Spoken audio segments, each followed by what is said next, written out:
Well, here we are once again. 14 days are over. It seems hard to believe that we've been doing this for 2 weeks. Maybe some of you think like, well, no, it's been 2 weeks. But we just finished up today with our continuous glucose monitoring study.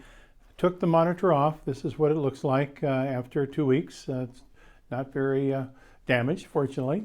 Slept through, went through showers and all that kind of stuff. We did put, as you recall, a protective kind of coating bandage over it just to prevent it from getting water damage. But it worked out very, very well.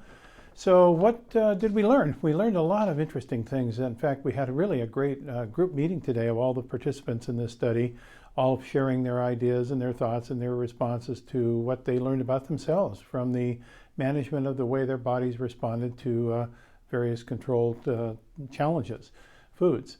And we all did the same thing. You recall every morning we came in fasting of all 14 days and we were challenged with a specific food, and then we measured for the next 2 hours, the next 120 minutes, our postprandial glucose response. And so we all had the same challenge on every day, and we had varied responses, as you might expect, once again showing biochemical individuality and diversity. We did, however, derive some pretty specific general considerations out of the trial, and I think we were pretty excited to see that Himalayan Tartary Buckwheat flour really ranked as a low glycemic food, and that we found that the HTB shake mix was really well tolerated and had a low glycemic response as well. We all learned that white bread wasn't so good, and that was a good normal kind of standard to spike our blood sugar. You saw the Andes Mountains curve I showed earlier. But I wanted to share with you one last thing that I think was a very interesting result from today, actually the last 2 days, that I can best show you, but I'll describe what it is. So I compared then on the last 2 days, taking the HTB shake mix, when the HTB shake mix alone is right here.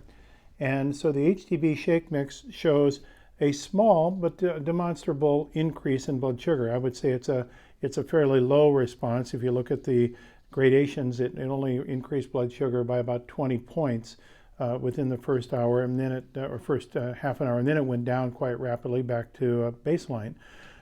This is on the subsequent day now, this more complex shape curve.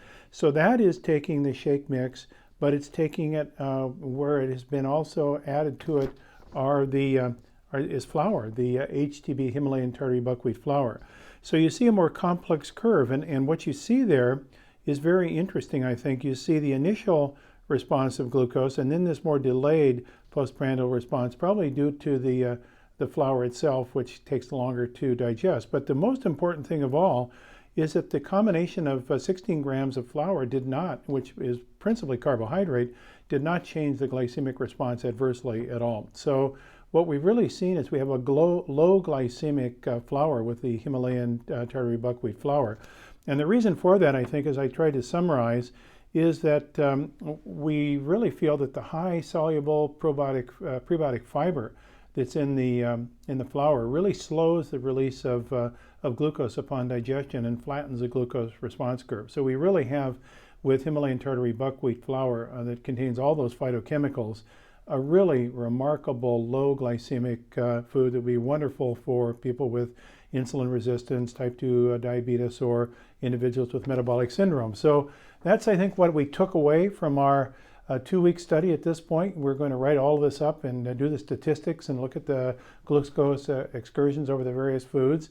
But I think for each of us that individually did this study, it was a self-learning, because not only did we get the data from our morning standards, but we also had the rest of the day where each of us were eating our own meals and able to look and see how we were responding to the way we choose to eat. And I think there'll be some modifications probably in the way that people eat after they've done this study. It was a really great learning curve. Thanks so much for being with us through this trial.